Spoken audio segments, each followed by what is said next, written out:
অসমীয়া মানুহে তাত চুইংগাম নাখায়, অসমীয়া মানুহে তাত পান মছলা নাখায়।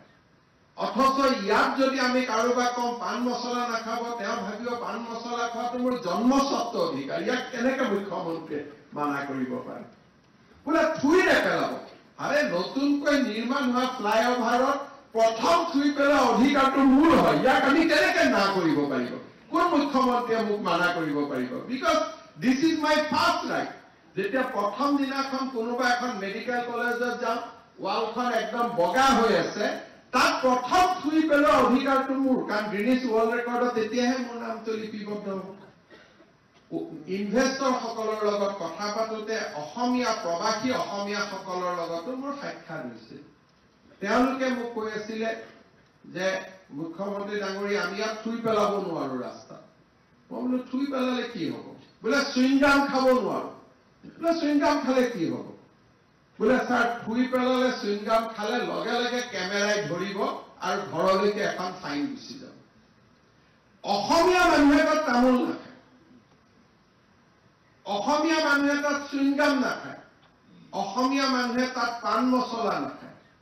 অথচ ইয়াত যদি আমি কাৰোবাক কম পান মছলা নাখাব, তেওঁ ভাবিব পান মছলা খোৱাটো মোৰ জন্মস্বত্ব অধিকাৰ, ইয়াক কেনেকে মুখ্যমন্ত্ৰীয়ে মানা কৰিব পাৰে? বোলে থুই নেপেলাব। আৰে নতুনকৈ নিৰ্মাণ হোৱা ফ্লাইঅভাৰত প্ৰথম থুই পেলোৱা অধিকাৰটো মোৰ হয়, ইয়াক আমি কেনেকে না কৰিব পাৰিব?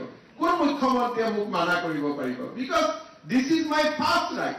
যেতিয়া প্ৰথম দিনাখন কোনোবা এখন মেডিকেল কলেজত যাওঁ, ৱালখন একদম বগা হৈ আছে, তাত প্ৰথম থুই পেলোৱা অধিকাৰটো মোৰ, কাৰণ গ্ৰিনিছ ৱৰ্ল্ড ৰেকৰ্ডত তেতিয়াহে মোৰ নামটো লিপিবদ্ধ হ'ব যে ময়ে প্ৰথম। পিছত মই মোৰ লগত গাঁৱত গৈ কবাই চাবি দেই, এই ৱালত যিটো থুই মাৰা চিন আছে, তামোলৰ পিক আছে, সেইটো মই কৰি আহিছিলো।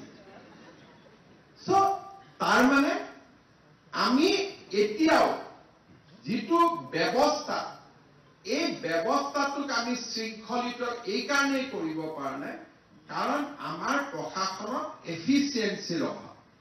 আজি আমি এখন টেকনলজি, যিমানবিলাক টেকনলজি আমাৰ হাতত আছে গুড গভাৰ্নেন্সৰ, তাক যদি আমি এমপ্লয় কৰোঁ, নীতি নিয়মৰ পৰিৱৰ্তন কৰোঁ, মানুহ আৰু চৰকাৰৰ মাজত ইণ্টাৰফেচ বহু গুণে কমি যাব। ছিংগাপুৰত পুলিচ কোনেও দেখা নাপায়, কিন্তু চবতে পুলিচ আছে, কাৰণ প্ৰত্যেকটো পুলিচ কেমেৰাৰ সন্মুখত বহি থাকে। আমাৰ ইয়াতো কেমেৰা আছে, এনেকুৱা নহয় যে আমাৰ গুৱাহাটীত কেমেৰা নাই। I think now we have CCTV more than 500 places. কিন্তু আমাৰ পুলিচৰ কেমেৰাৰ ওচৰত গৈ বহাৰ অভ্যাসটো কম থাকিব, কাৰণ তেওঁলোকে যদি ফিজিকেলি ট্ৰাক এখন ৰখাব নোৱাৰে, তেতিয়ালৈকে তেওঁলোকৰ অতৃপ্ত আত্মাই কেতিয়াও শান্তি পাব নোৱাৰিব। কেমেৰাৰ ওপৰত নিৰ্ভৰশীল নহয়, কাৰণ কেমেৰাত আপুনি ইলেক্ট্ৰনিকেলি পঠাব লাগিব ফাইনটো, কিন্তু ফিল্ডত গ'লে হাতেদি ট্ৰাকখন ধৰি ড্ৰাইভাৰজনৰ লগত মনৰ সুখ দুখৰ কথা পাতিব পাৰিব।